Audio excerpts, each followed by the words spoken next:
আজ সম্পূর্ণ নতুন একটা রেসিপি নিয়ে হাজির হয়ে গেলাম। আশা করি ভালো লাগবে, পুরো ভিডিও জুড়ে থাকবেন ইনশাআল্লাহ।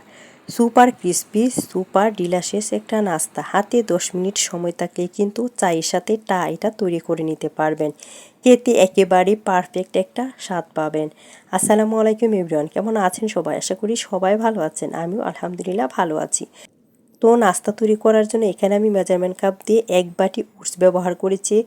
আমি সাদা ওটস নিয়েছি, চাইলে আপনারা এখানে ব্রাউন যে ওটস সেটাও ব্যবহার করতে পারেন। এর সাথে দিয়ে দিলাম 1/3 কাপ সুজি। সুজির পরিবর্তে আপনারা চাইলে শুকনো চালের গুঁড়াটা ব্যবহার করতে পারেন।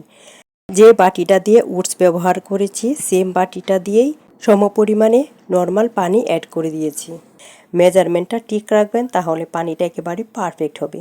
যে বাটিটা দিয়ে ওটস ব্যবহার করবেন ঠিক সেটা দিয়ে পানিটা ব্যবহার করতে চেষ্টা করবেন, তাহলে একেবারে ডোটা পারফেক্ট হবে। তো এখন সুজি আর ওটস একসঙ্গে মিশিয়ে নিয়েছি। তো এটাকে এখন আমি রেস্টে রেখে দিব 10 মিনিটের জন্য, এতে করে সুজিটা একেবারে নরম হয়ে যাবে। তো 10 মিনিট পর চলে আসলাম। তো 10 মিনিট পরেই কিন্তু এটা দেখেন একেবারে থিকনেসটা কতটুকু হয়েছে, আর একটু কিন্তু আটালো আটালো ভাব চলে আসছে, কারণ যেহেতু ওটস ব্যবহার করা হয়েছে তাই কিন্তু এটা আটালো হয়ে যাবে। এখন আমি এখানে অ্যাড করে দিব পেঁয়াজ কুচি। তো এখানে আমি একটা পেঁয়াজ কুচি অ্যাড করে দিয়েছি, সাথে একটা মাঝারি সাইজের টমেটো অ্যাড করে দিলাম। টমেটো কুচি দিয়ে এখন দিয়ে দিলাম এখানে 3টা কাঁচামরিচ কুচি আর স্বাদের জন্য লবণ।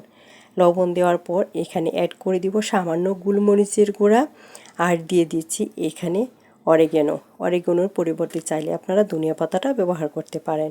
তো এখন আবার এগুলি মিক্স করে নিচ্ছি।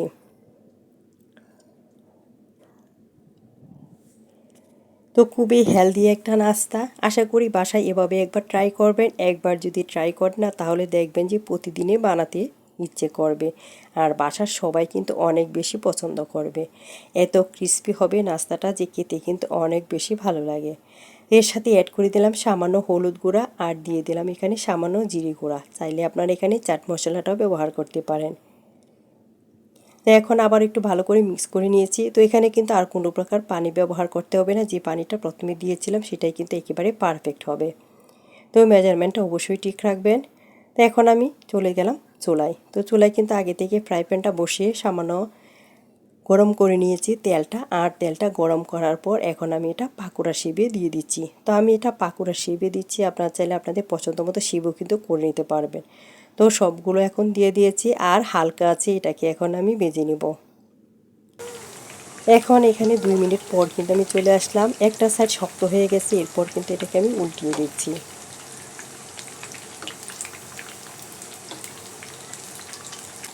তো একটা সাইড উল্টিয়ে দিয়েছি, এখন কিন্তু আরও কিছুক্ষণ পর এভাবে মাঝে মাঝে উল্টিয়ে দিয়ে আমি সম্পূর্ণ একটা সুন্দর ব্রাউন কালার করে এরপর কিন্তু এটাকে নামিয়ে নেব। আর সুজি দেওয়ার কারণে কিন্তু এটা এত ক্রিস্পি হবে, সেটা কিন্তু তৈরি না করলে বুঝতেই পারবেন না। তো আমি রিকোয়েস্ট করব বাসায় একবার হলেও এভাবে ট্রাই করবেন। বৃষ্টির দিনে এমন একটা সুপার ক্রিস্পি পাকোড়া তৈরি করতে কিন্তু ভুল করবেন না। অবশ্যই ভিডিও দেখার সাথে সাথেই তৈরি করে নেবেন, এটা আমার রিকোয়েস্ট থাকবে। বাসায় যদি ওটস থাকে তো যখনই ভিডিওটা দেখবেন তখনই কিন্তু তৈরি করা শুরু করে দিবেন। খাওয়ার পর বুঝতে পারবেন যে আসলে এটা কত টেস্টি হয়। তো পাকোড়াগুলো কিন্তু একেবারে আমি রেডি করে নিয়েছি, সাথে নিয়ে নিয়েছি সস। এখন শুধু চায়ের পালা। তো আগে পাকোড়া খেয়ে নিই, এরপর কিন্তু চাটাও খেয়ে নেব। তো বিকালবেলায় যদি চায়ের সাথে এমন একটা সুপার ক্রিস্পি পাকোড়া হয়, তাহলে তো বিকালের আড্ডা আর কোনো কমতিই থাকবে না। তো দেখেন পাকোড়ার ভিতরটা একটু দেখিয়ে দিলাম। তো এভাবে পাকোড়া অবশ্যই একবার হলেও ট্রাই করবেন। ভিডিওটা শেয়ার করে দিবেন, এতে করে অন্যরাও দেখার সুযোগ পাবে এবং এভাবেই তৈরি করে এবং মজা করে খাবে। বিকালের আড্ডায় কিন্তু কোনো কমতে হবে না এমন একটা মুচমুচে পাকোড়া হলে। তো ভালো থাকবেন, দেখা হবে অন্য কোনো ভিডিওতে। সে পর্যন্ত আল্লাহ হাফেজ।